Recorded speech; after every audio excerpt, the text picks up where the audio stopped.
So hello and welcome back. I'm going to be doing some more live coding here with MongoDB Stitch. And today I'm going to be building stuff using Twilio. So very exciting. Let me switch over to desktop mode. Actually, before I do that, get the right scene here. I'm going to make sure that I snooze my notifications. It's always a good idea. Do not disturb. There we go. All right, to the desktop. So on Tuesday, we are going to have our um, holiday party for our MongoDB user groups, what we like to call mugs. And during this, it's going to be Merry Stitchmas. So it's going to be our holiday party, and we're going to be focusing on MongoDB Stitch, which is what I code here. And so it's a very MongoDB holiday celebration. But one of the things that we're doing is we're encouraging people to wear their best ugly holiday sweater. And we're going to be voting on that and giving out a prize. And so what I wanted to do was create a Stitch application that would help facilitate that contest. So I guess what are we going to do today? But first, if you're in New York City, go to the meetup. Register for the meetup. We got 39 people going, plus myself. We're gonna have some holiday goodies. I think we're working on like a hot chocolate bar and maybe something else special. And then we're just gonna go through like some demos of Stitch and tell people about all the cool things that we can do with it. So if you're in New York, sign up for the meetup. It'll be great. Hello, LJ Haywar. People are talking to me. That's cool. So let's dive into what we're going to do today. So what are we doing? We're building a Stitch app that will allow a user to enter a contest and receive votes for it via SMS. And so how are we going to accomplish that? First, we're going to create a Stitch app. We're going to set up the Twilio service, which is very simple to do. We're going to create a Twilio webhook. That's what allows us to receive an SMS message and then respond to it. We're going to write the part that allows entry via text, and that's going to happen when somebody sends in an image and some kind of text key. So if I send a picture of me wearing my ugly sweater and I put my name, then it will enter that picture in and assign my name as the key, which will allow people to vote via text. So if they send a text to that same phone number, just with my name, it will vote for my entry. And then we're going to kind of build a display, a dashboard that's going to display all the images. And I did cheat a little bit, and I did build that dashboard out already. So we'll go through what it takes to make that dashboard work. But I wanted to really focus on putting the things into Stitch and getting the functions written and the webhook written. So we'll go over that at the end. But that will allow people to kind of in real time see who has entered and then how many votes they have gotten. So yeah, let's get started. As always, I like to start by going to the Stitch documentation. This is how I find everything how to do with Stitch.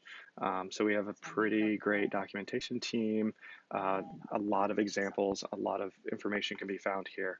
And so what we're going to do is first we're going to need to use the Twilio service, and you can find information on that by going to over here external services, and then here's the Twilio service reference. And so that's going to kind of walk you through what you need to create the incoming webhook. Let me make this a little bigger. We're going to do this incoming webhook, set this up. We got the request payload, which this is only kind of a subset of what you get back from Twilio whenever whenever it sends a post to your webhook. So I'll show you everything that it sends back, which is really going to help us to grab the photo. And then some other information and what you need. We got an example, etc. But this is a great starting off point. So let's go and create our Stitch app. So I've got my cluster here. This is the same cluster that I've been using. I'm still barely scratched the surface of all the data that I can have in this free tier. So if you go to Atlas and sign up, you can create your own M0 cluster, which gives you half a gig of memory, and I've been using it for everything. So let's go to Stitch Apps, and I'm going to make this bigger as well. That's probably big enough. If you have trouble seeing things, I can always make it bigger. So I'm going to create a new application. You can see where we have the Pickstream app that I've done. You have the README app. And then this is kind of like my little playground to make sure things work before I go out and show them to everybody. So we're going to create a new app. I'm going to give this one, I start everything with StitchCraft. And I'm going to call it TXT Vote. That's good enough. We're going to link it to that my cluster 0, which is my free tier. Same service name. We're going to deploy it to Virginia, US East 1. This is something new that was released. You can actually deploy it to a number of places now. So if you're out in Oregon, if you are, you can say hi to Ken, our developer advocate that's out there. In Ireland, we have a developer advocate, Joe, out there if you happen to be in Ireland. And then in Sydney, no developer advocate yet, but we have plenty of people out there working. So you can choose where you want your region to be. And so I'm just going to keep it with Virginia, US East. That's what's closest to me. And we'll create. And we'll give this a few minutes. It will take 1 to 3 minutes, depending on if the cloud gods are smiling at us today. Cool. I need to work on my setup, creating application banter. Sometimes I set these up ahead of time, and sometimes I wait to do it. But again, we're using the free tier, the M0, but also there's a pretty generous free tier for Stitch Apps, so you can go ahead and go create one of those in your MongoDB cloud instance and start working. And the cool thing is it refreshes every month, so all the usage that you have, it resets, and so every month you have a brand new free tier with Stitch.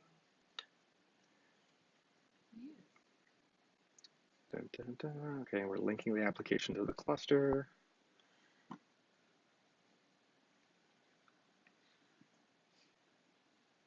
Things are happening in the background. And if you are going to the mug on Tuesday and you don't have an ugly sweater, you can still order one on Amazon and get it in time. Just saying.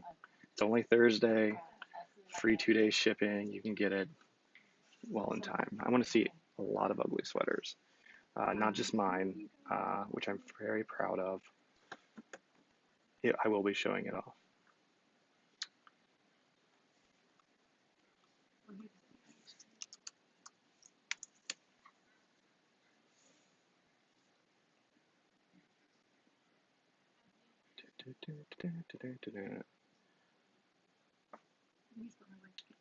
One time.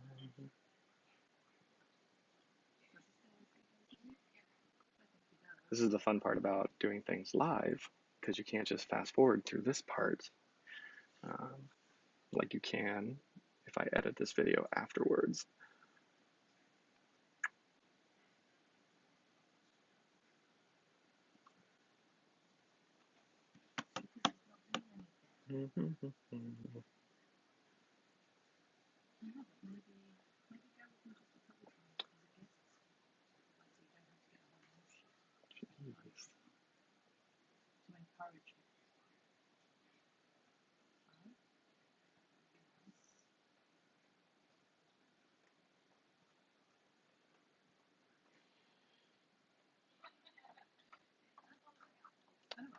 All right. Well, while that's happening, let's go ahead and take a look. I mentioned that we're going to be working with a webhook. And so whenever Twilio receives a text message to the number that you purchased from them, they will send a post request to an endpoint. And so that's what we're going to be creating. But what we get from them is a lot of information. And so I've previously sent a text and I've grabbed that payload. And this is all the information that you get back. So we've got a lot of information about location, and I think that's mainly the location of the telephone number. And so you can see that like I send it from mine, and my telephone number is still from Indianapolis. I was definitely not in Indianapolis whenever I sent it. But we also get some information that we're going to need. So we can figure out who the text is from, and that is in,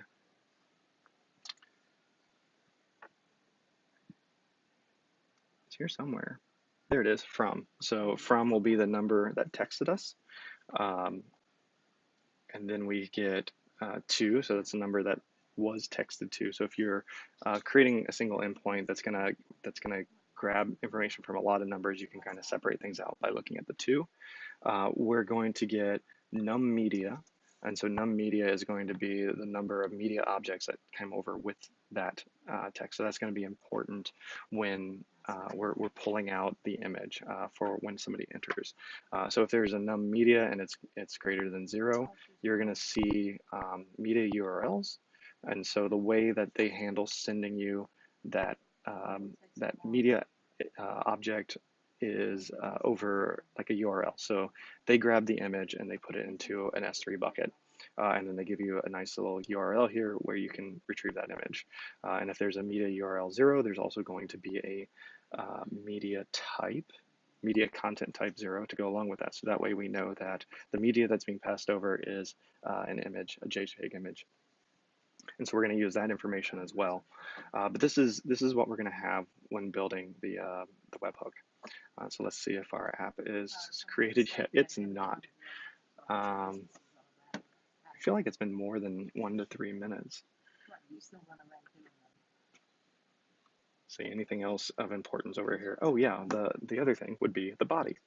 So it's going to pass over information in the body, and that's going to be any of the text that comes over into the text message. So whenever you send an image and then say your name is going to be in the body, and the image is going to show up in this media URL 0. It's like, are they going to hate me if I just refresh this?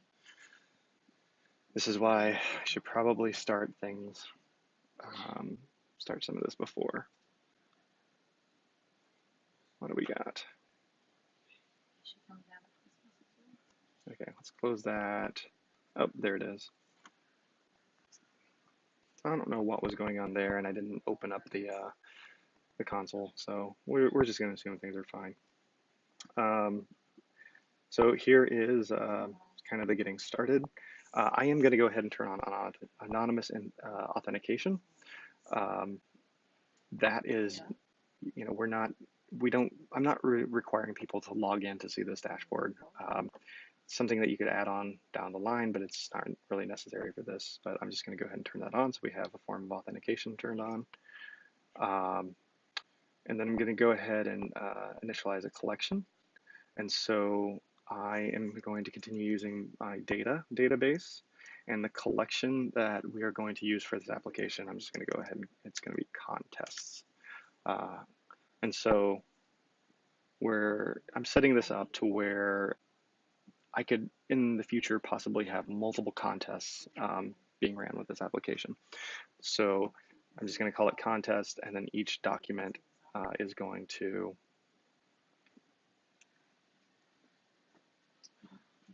each document is going to be its own contest. And then this will help later on whenever we have this wonderful feature called Watch come out, so we can, you know, in real time get updates pushed to our React application. But that's not ready right now, so we're going to handle that in a different way. So let's add that. And if we go over to rules, we can see that we have our contest collection.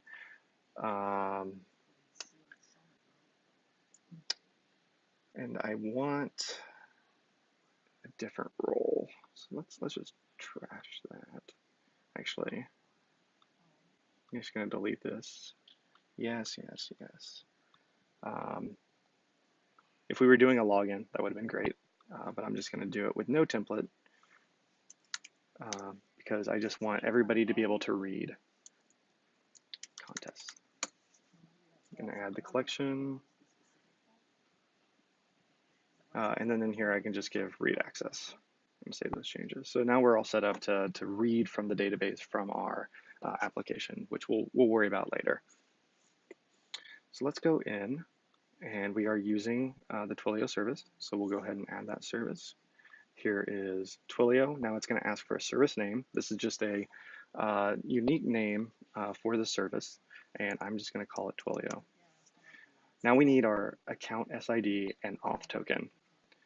So if you already have your Twilio account, you can just log into it. I have mine up here. I've already created a project. I already bought my telephone number, and the information that I need is over here. So here's the account SID, which is fine if everybody sees. Let me put that in. And then we have right here the auth token, which I don't want you to see. So I'm going to quickly go private. And I'm going to copy that and put that in, and we can go back. All right, and so I've copied my auth token in, and we're just going to add the service.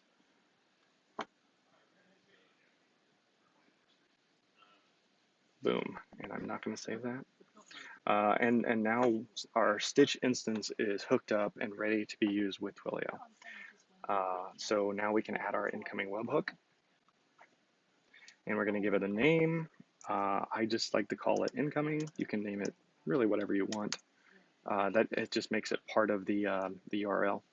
Respond result, we're not going to use that, and we're going to run the webhook as system. So that's why I'm only worrying about people setting up rules for read only, because whenever things get written, it's going to be using the system user.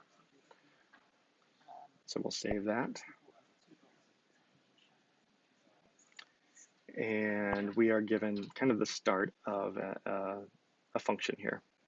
And so it gives you the payload as an argument, and it's basically just kind of running some example code. So I'm going to clean this up a little bit. Cool. So this is what the Twilio, whenever Twilio posts to us, this is what actually will run. And so that's great. So we have all of that information that we just went over here that comes in that we can use programmatically. You know, we can just write it to the database. We could do a lot of different things. One thing that we're going to want to do is send the response text. And that is really easy to do with Twilio because all it's expecting for you to do is respond with TWIML, which is the Twilio XML. And so let's just modify this real quick to do that. Now, because it's expecting XML, we need to do some modifications to the response object. And you can see this, the documentation on how to do this on the Twitch documentation. But we're going to work with a second argument that a lot of times you don't need to use, but it's the response. And then that gives us access to modify the response. And so the first thing we need to do is set the content type of the response so it knows what's coming back is XML. And so we do that by setting a header. So we do response dot set header. And then this takes two parameters. So it's the header name. And so we're going to be setting the content type. And the second parameter is the value. And the value is going to be text HTML. Cool. And we're going to save that. Now, this is great. We've set the header. The second thing that we need to do is set the body of the response to the TWIML XML. And so because the stitch function takes ES6, it makes it really easy to do that with a literal string. So I'm going to do a response dot set body. And I'm going to start the string and end the string. And inside here, I can put my XML document. And so we need to start with XML version equals 1.0 and encoding equals UTF-8. And so I basically went to the Twilio website and I stole the TWIML document, and that's what I'm copying in here. And so the meat of the document is a response element. So we need a response.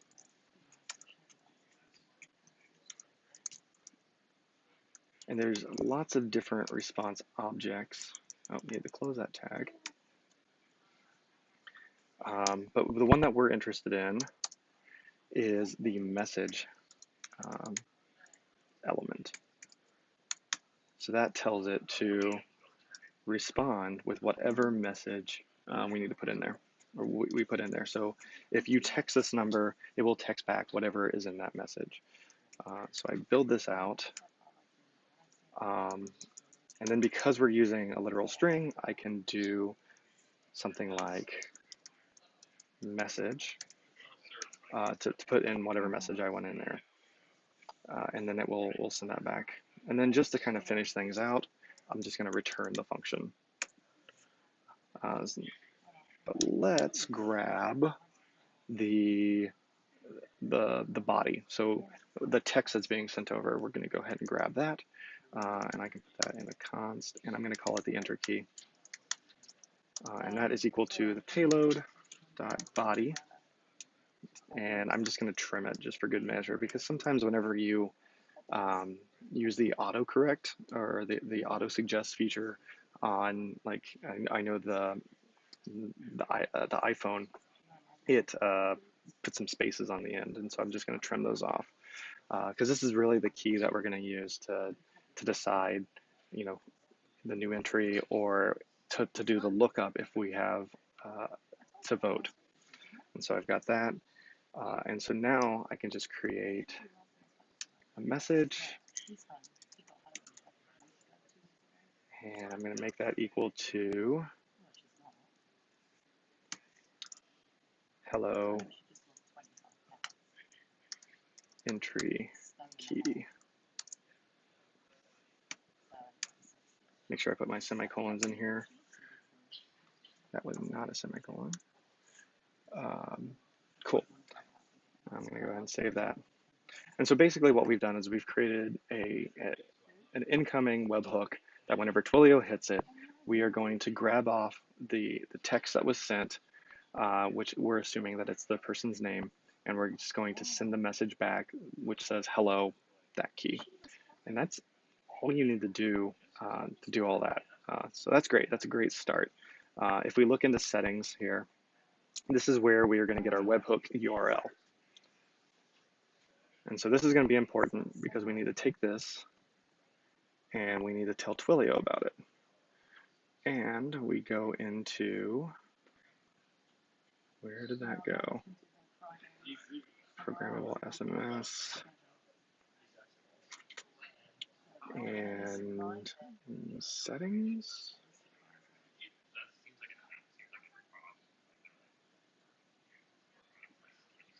SMS. It's been a while since I've done this. Okay, cool. So this one's going to my test one, but let's change this. So here's my friendly name, service ID, use case, the request URL. So I just need to update this to the new URL for the function that we created. It's going to be a post, and we're going to save. That's all we need. Cool. So if I were to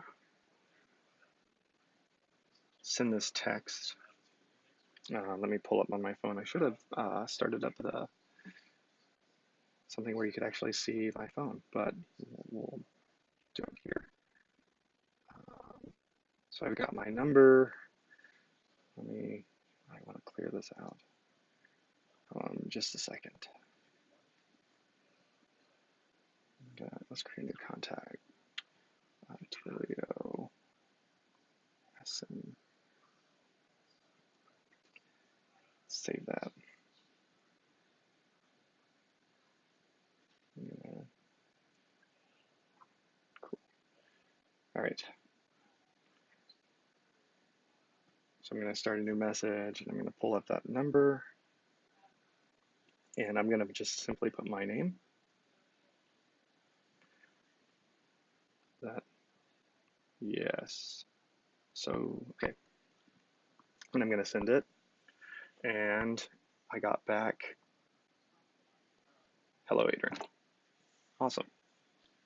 Okay. Now, let's see, how have we done? Okay, so we created a Stitch app, done. Set up the Twilio service, awesome. And we created a Twilio webhook. Good. We're like, halfway there. So let's go in, back to this. Everything's saved. Let's go back to the function editor, and this message, I'm gonna change it just to do. I'm gonna say whoops, because that way, if something doesn't happen, it will alert me. But just a fun thing I like to do. So now, based on this num media, that's what's going to tell us if it's an entry or if it's a vote. So let's go over here and just write a simple if statement. So we're going to do if, and because for some reason this is coming over as a string, the num media is coming over as a string instead of an actual int, we're going to parse int that. So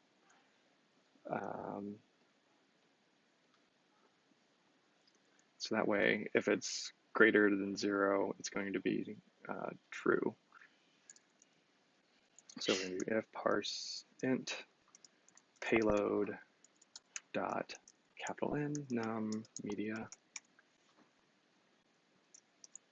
And we've got, so if there is media, this is actually going to be a new entry. And you know what, I can make this bigger too. Okay. Expand editor. Ooh, that's nice.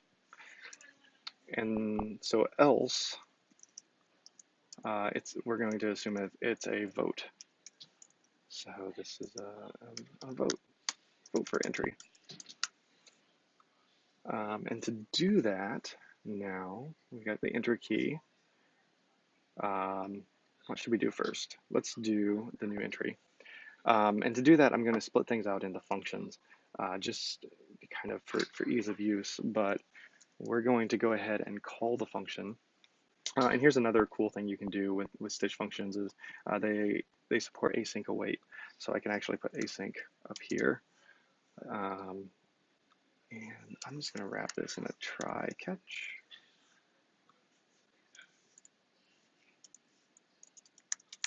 And we're going to catch E. And then I'm just going to console.log it. Okay. Move this over. Okay. So we are going to grab a result. We're going to await a function that we're going to make here, but it's going to be context.functions. This is how you access other functions. We're going to execute it. And the first argument is the name of the function. So I'm going to call that function create entry. And then the rest of the arguments to this execute function are going to be the arguments that you pass to that function. And so I'm going to leave that blank for right now. And I'm going to do it, I'm going to be very cheaty right now, where I'm just going to set the message equal to thank you for your entry. Very simple. There's probably a lot that we can improve on this, but just kind of showing off the different pieces of how you can interact with Twilio and with Stitch. We're just gonna make it really simple. Cool. So let's go back over to our. Let me collapse the editor. And let's create this function. Create new function. We're going to give it the name, create entry, and save it. And I'm going to get rid of all of this stuff. Let's expand the editor again. All right. And to create an entry, we need to grab the image, and we need to create an entry into our database. And I don't think I've gone over what our document's actually going to look like. So I kind of mocked it up here. And so this is what a contest document is going to look like. So we have our underscore ID, and then we are going to have a name, and then the contest is going to have entries, which is an array of subdocuments. And so we're going to have the key, so that's what they're going to text. The phone, that's just the phone number that they sent the text from. In case we want to go back and send them a congratulations, or send them we could send them a text whenever they get a vote, or there's things that we can do. I'm just storing it here for right now. And then there's information about the image. Now, I don't know how long the images are going to live on the Twilio side, so I want to make sure that I grab them and save them into my own S3 bucket. And so this is the information that I need to be able to pull it back out. So I need to know what bucket it's going into, the key that we're saving it to the bucket, and then the content type. And so that's our image subobject. And then we're going to have votes. And so each vote is just going to be an entry into this array, and it's going to be the person who voted mobile number. And that will allow us to do things like make sure that the same person can't vote for the entry multiple times. So we'll take care of that. But this is the object, or the entry object, that we need to build in this function. Cool, easy enough. Sure, why not? So how do we do that?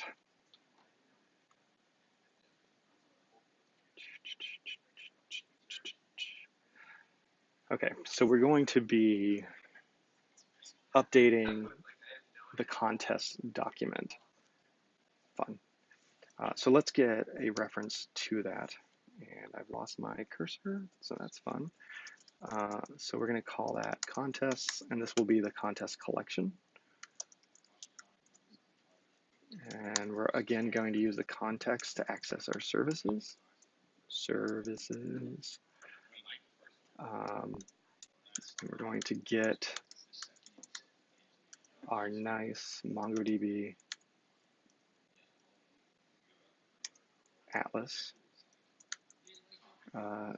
service, and that will allow us to grab the database, which my database is called data. And then from the database, we can have access to the collection. And that collection is called contests. And so we've got that. We need to know which record that we're going to update. And so I actually have already grabbed that.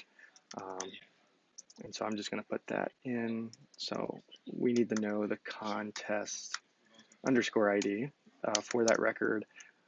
And that is going to be a BSON object ID.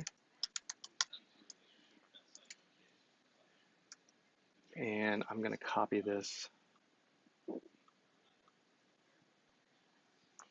object ID.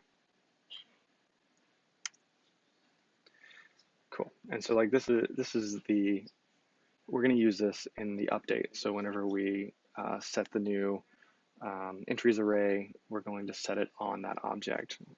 Again, we're doing this all out of one document, so this becomes helpful. In like a future version, if we had multiple contests going at a time, we'd probably have to send a key with the text. So like the first word would be the name of the contest, and then all the rest of it would be the rest of the key, and then we could pull that information out and we could grab the right document, etc. But I'm just building it all off of one for right now, because that's what I have to get done for Tuesday. Then there's some other information that we're going to need to know. Which is like, what is our bucket name? And so I've already set up an S3 bucket. And so I'm just going to put that bucket name in.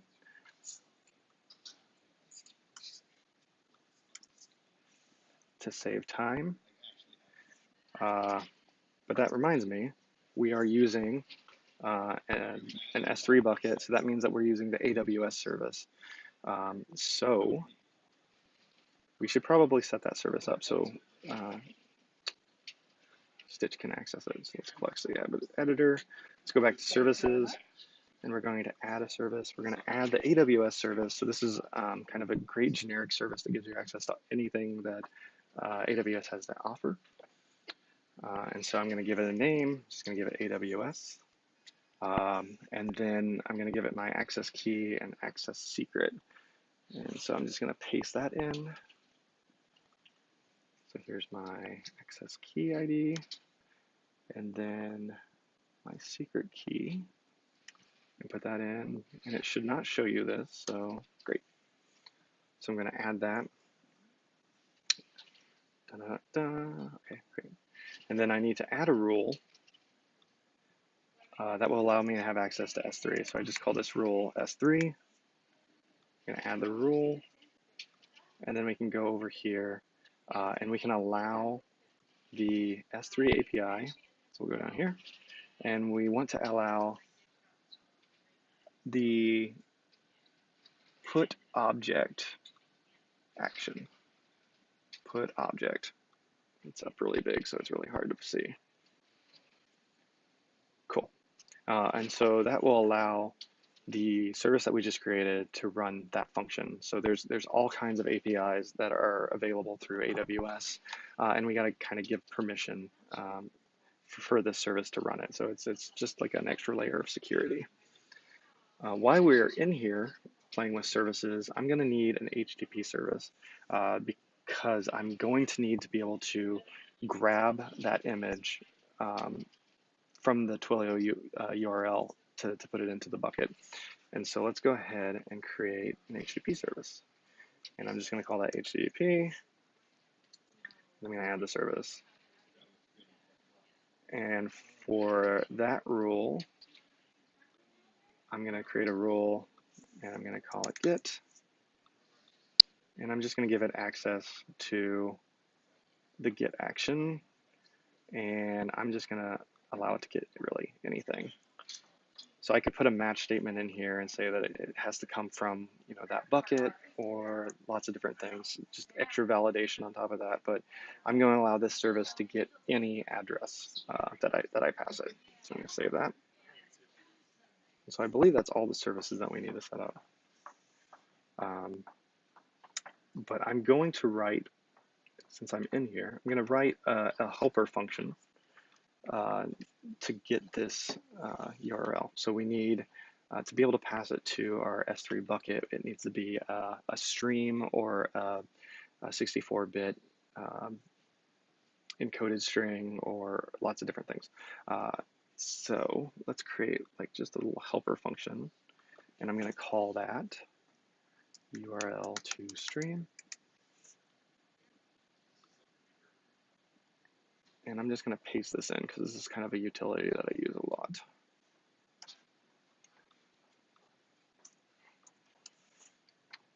Cool. Why? Oh, it's because I paste it from something that has prettier, and it takes away all my semicolons.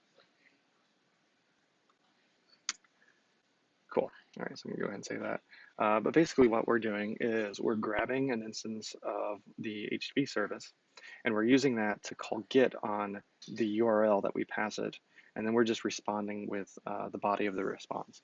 And that's enough to let me upload the image. So we're going to save, and then go back and work on our other function.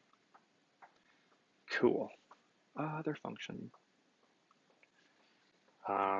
So we're going to grab that URL,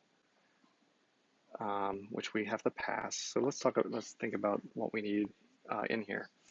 So we do need to pass the phone number that made the entry. We need to pass that key, that we're going to use.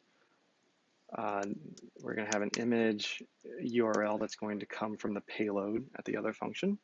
And then we're going to have an image type that's also going to come from that payload. So now we can actually grab the image data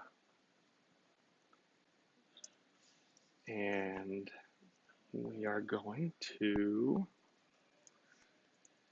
need a try catch. Actually, this is going to be an async function as well. I'm trying to use more async await, because I just learned how to use promises correctly. So why not move on to the next thing? So we're going to try and catch error. And I'm just going to console log it just to see what's going on.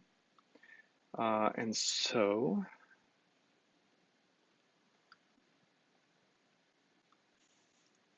let's do let image data null, and then image data is going to be equal to, we're going to use that function, that helper function that we just made. And so to get access to it, we need to use context functions, execute.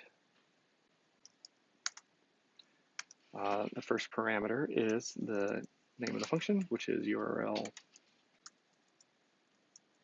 to stream. And then the second argument is the argument that we're going to pass it, and that's going to be the image URL. Actually, let me expand this editor back out. The image URL that we're passing.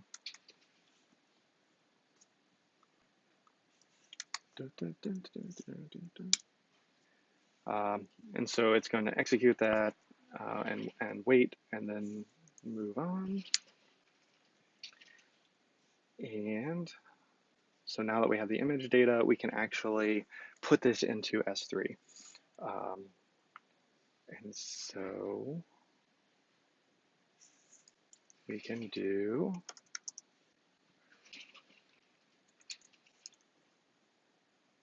that's going to give us back a response that has an E tag. I'm going to carry. I don't really care about it, but I, for some odd reason, just love writing it to the database. How far do I need all of this? I'm going to get rid of this.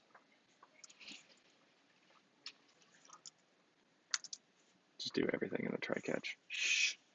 Don't tell my professors. And now we're going to await that one, and we are going to use that AWS service that we just created. So we can do context.services, and we're going to get our AWS service, and we're going to access the S3 functions, and we're going to call the put object function, and that takes an object. And so inside that object, there's some information we need to pass it. So like the ACL, and that's just public.read. So I've done this, I did this in a previous stream, so I'm just kind of copying things so we can get this stuff out of the way. Public read, so that way people can read it via a URL. Otherwise, bad things happen, as I found out earlier this week. We're going to pass it the bucket, which is the bucket that we set up. We're going to give it a key, which I'm just going to use the key that we're passing over. I should probably do some kind of concatenation to make it more unique. Would probably be a good idea. And so like you could use, I could use like the ID of the document and concatenate that on something to make it more unique. But for right now, I'm just going to do this. We also need to send it the body, which is the image data. So the response from that helper function is one thing that we need. And then also the content type of the data. Content type. And we've passed that in as the image type. So image type. And so that's what you need to execute, to basically to take that image that's in that URL and put it into your own S3 bucket. So great. So we did that, and now we can build our entry that we're going to add to our document. Lots of stuff, lots of stuff. And so an entry object, if you look at over here, we need all of this information. So let's just copy that.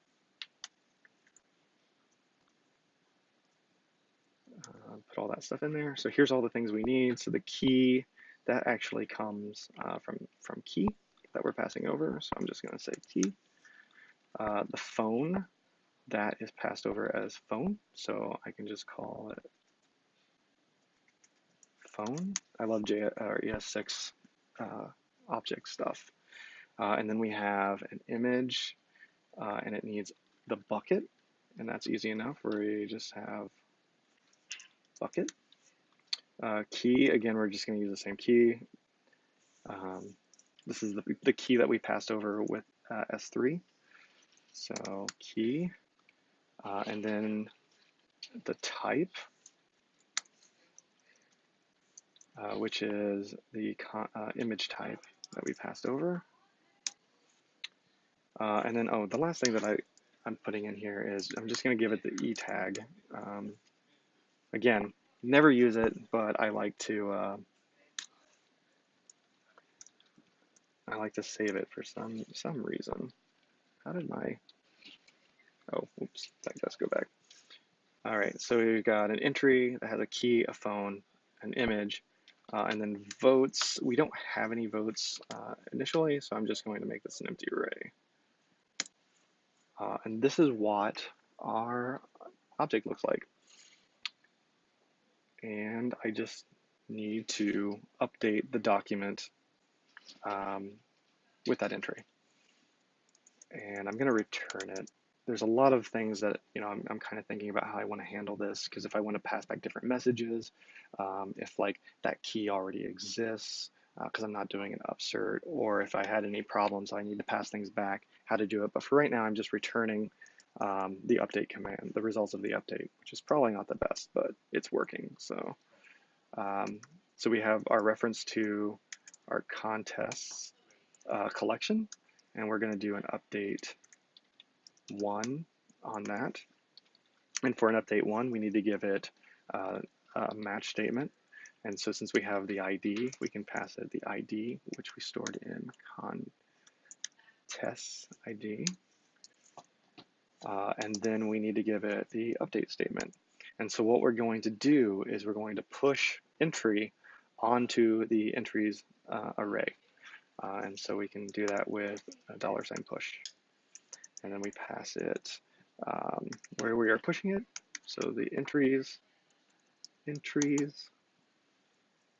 and we're pushing on entry. Now that, oh, let me follow up with all these semicolons that I never put on. They're just warnings. They're just warnings. It's fine.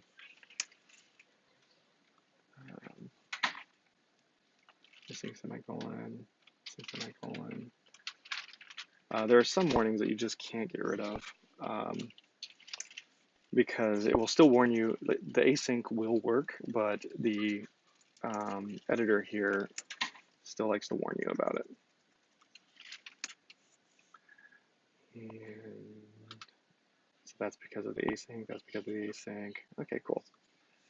And so that's our create entry. So I need to go back and I need to actually pass all of these parameters in our other function. So we'll go back to functions.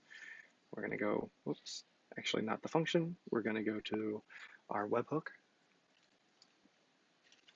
I'm not going to be able to do all of this in an hour, as it turns out. So go back into here.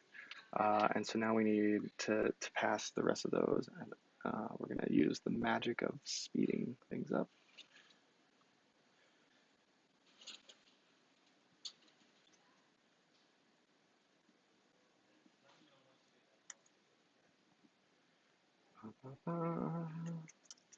And here are all the items from the payload we're going to pass over. So the from, so that's the number of the person who texted us, the enter key that we grabbed ahead, media URL 0, and the content type. And so that's enough to actually grab the entry. Cool. And so now we need to do another function for the vote. So I'm going to go ahead and put the message in here. And that's just basically going to say, thank you for your vote. Again, a lot of ways that we can expand this out, but just to get the MVP-based functionality out of this is what we're going for. So we're going to call another function, await, that we're going to create here, function execute, and this will be, we're going to just call this vote. And then kind of thinking ahead, what we need to actually vote for the entry, really, we just need to pass that entry key. So we need entry key, and then the phone number of the person who's voting, and we can get that from the payload from the from.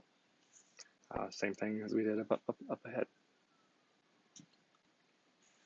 Payload dot from. Cool, and so we'll run that function and we'll set the message and we'll respond. But first, let's create that function.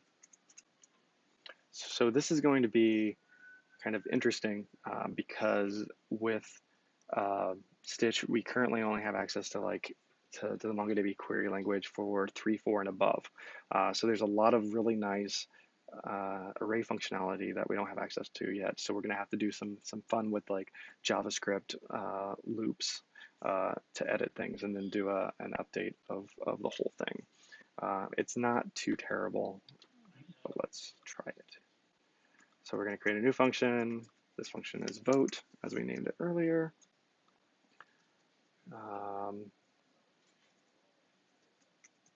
So this is also going to be an async function. So let's go ahead and put that in there. And we're going to get rid of all this stuff. And expand the editor. All right. So here's the start of our function. For this one, we need to grab our instance of the collection because again, we'll be doing an update on it. So I'm just going to go ahead and grab that and move it over.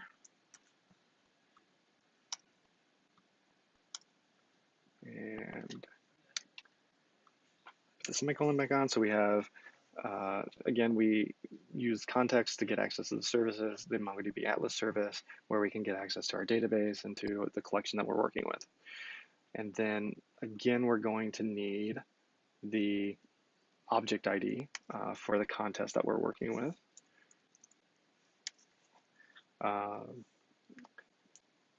Okay, and now we need to grab all of the entries.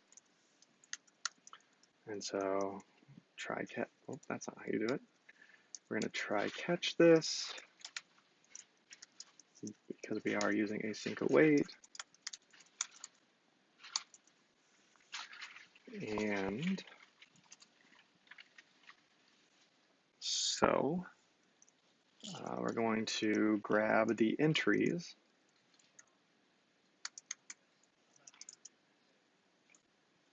from this find one.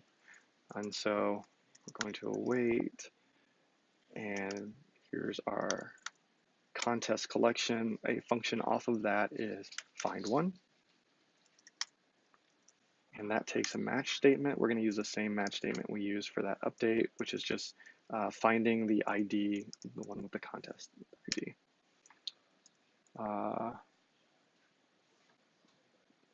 Cool, and that will return the document. And then so we know what the document looks like, but I'm only interested in dealing with the entries, and so I'm just pulling that off. So this is how we can grab just the entries from that document for the content. Okay, so now that we have the entries, we need to kind of create new entries because we're going to update that entry. But we need to look for the entry where, and I should probably put the arguments in. What did we send? The key and the from. And so that's the phone number. So we need to modify the entry where the keys match.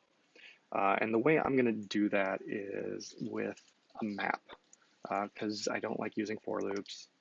And this is kind of, oh my gosh, so many semicolons. This is kind of a way of like not mutating the array, things that you learn when using React a lot. Don't mutate anything. So I'm just going to create new entries, and we're going to map over the entries. So we're going to do entries.map, and that's going to give us, and we need to provide it a function with an entry. And this is where we check that if entry.key equals the key that's been passed over, we found the item that we're voting for.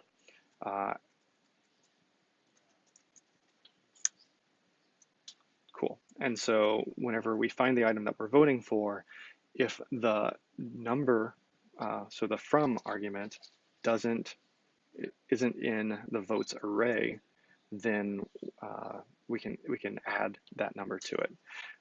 And so here I'm going to do if entry.votes.index of, this is how most of my errors happen.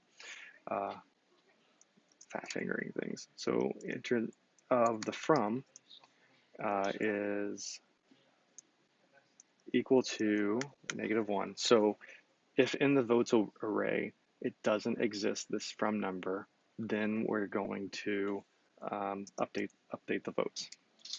And I ran into like this weird issue where typically this is where I would push it on, but for some reason it was giving me a type error. So we're going to fall back to, again, because we can use ES6 features, I'm going to use the spread operator.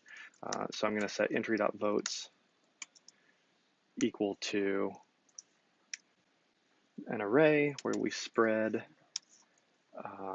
entry.votes, and then we tack on the from. Very simple. Okay, and so this is where we found it. And then for map, we need to return the entry. So we're just going to return entry. Cool. So if it doesn't find it, it's just going to return the entry. And we're basically going to get back an array of all the entries and with the added votes. And so that's the new entries array. It's a little more than what we had. Like all of this could be done in the MongoDB query language, but not currently with Stitch. So it wasn't that bad. As long as the entries don't get super huge, we're not doing that much. And so now what we need to do is update the document. And so we're just going to overwrite all the entries with this new entries array. And so we can do that, and I'm just going to return it with the contests collection. And then we're going to update 1. And again, that takes a match here, and we're just going to use the underscore ID. That's why we keep that around, contest ID. And then it needs an update document. And so for this, we're just going to use set. And we're going to set entries to our new entries that we just created. Cool. And did I miss some semicolons? Or, yep, there's one there. There's one there. And there's one there. Oh, and one there. Cool. So I'm going to save that. And that is how we add votes to entries. Pretty simple. There's a lot of things that we can do. I have like a to-do list here. Check to see if the key exists, respond with a message. So if somebody put, fat fingers, the key, they spell my name wrong, it doesn't find an entry, so it didn't actually vote, but on the other side it says, thank you for your vote.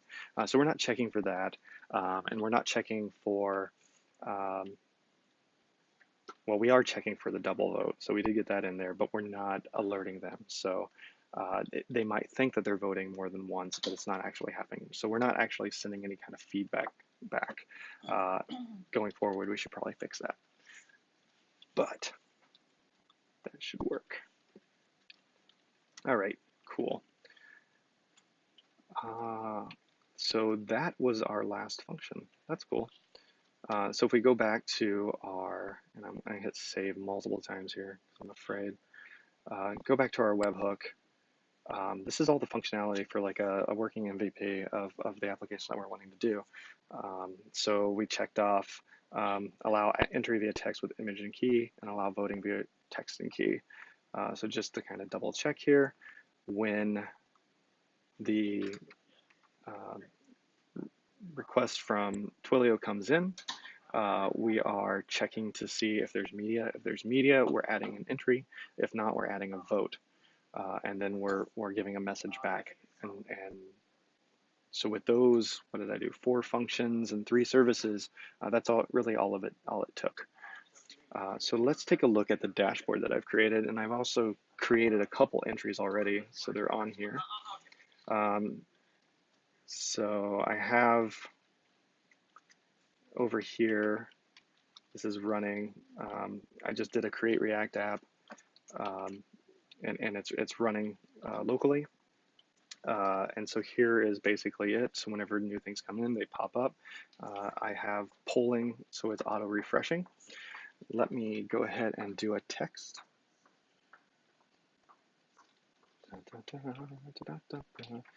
So I'm going to grab a photo. I've been using all different kinds of, so what do we got? We'll use my dog. So his name is Oliver. And so I'm going to text, let me see. Cool, here is a picture of my dog, and I put Oliver. So I'm going to send that text off.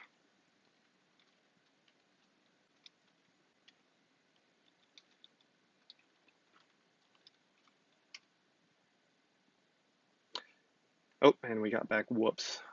So this is always fun. Something didn't work.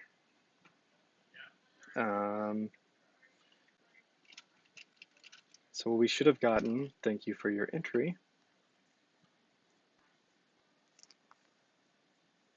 But instead, let me make sure it didn't.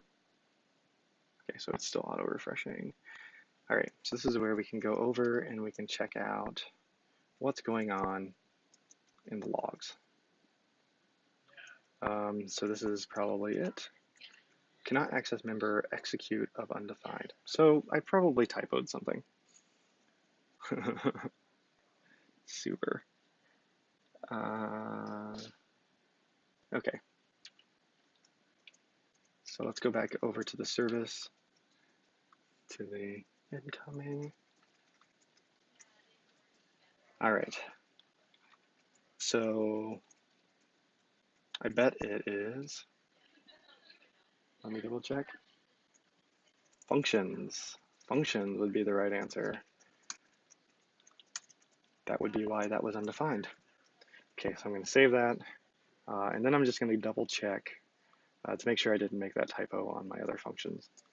So the other functions that used function was create entry, functions that execute. Okay, cool. I did it right there. So let's go back over here. And I'm going to keep this up, and I'm going to send that same one again. So let's find the picture, Oliver. Okay, I'm going to show that. Cool. I'm going to send it.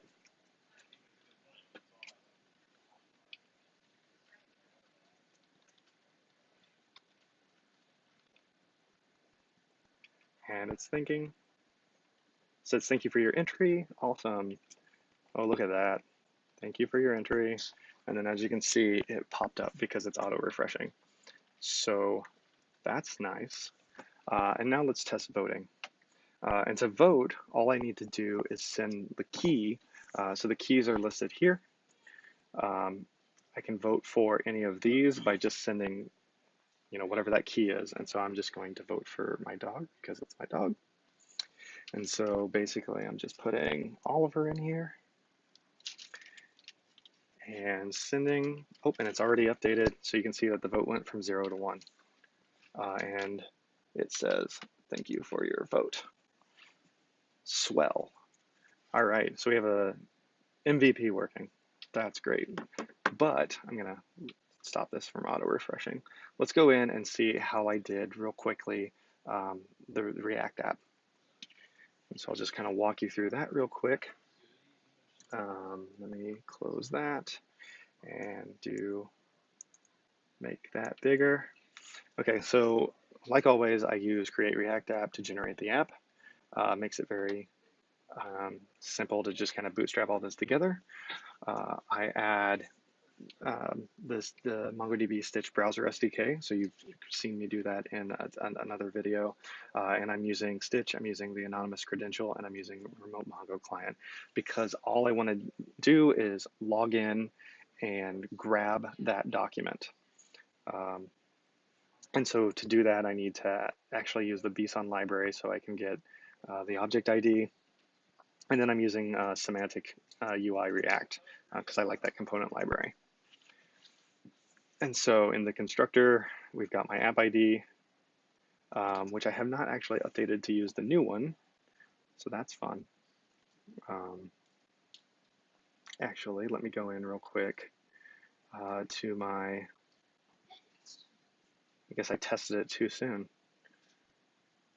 Go into clients, and I'm going to get this new one, and I'm going to replace this one with the new one.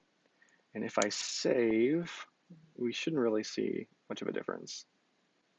Dun, dun, dun, dun, dun, dun, dun, dun. Oh, method requires being authenticated.